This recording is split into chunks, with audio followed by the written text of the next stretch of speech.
大家好，我係6B 班聶寶佑。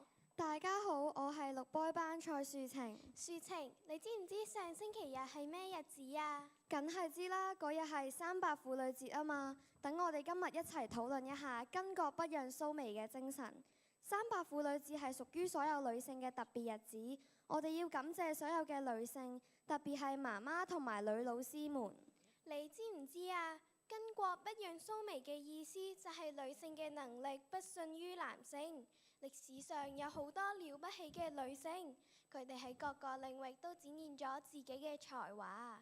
巾幗不讓鬚眉典故源自3個字，形容女子嘅能力不遜於男子。諸葛亮北伐時贈送婦女頭飾巾幗，諷刺司馬懿畏戰如婦人。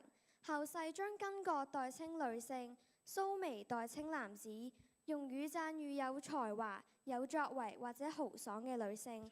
好似居禮夫人咁，佢係第一位獲得諾貝爾獎嘅女性。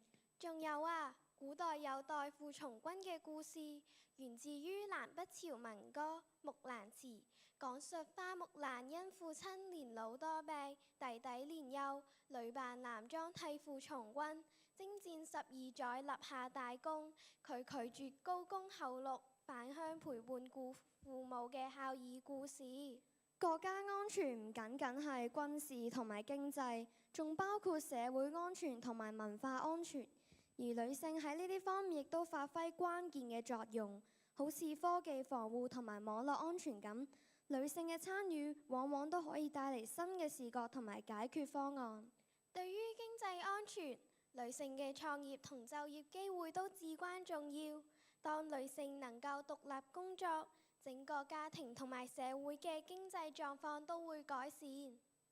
所以喺300婦女節呢一日，我哋應該呼籲大家關注女性嘅權益同地位，俾佢哋喺各個領域發光發熱。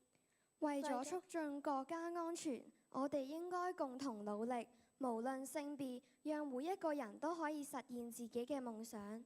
孝親盡心愛父母，責任盡力齊做到。多謝大家。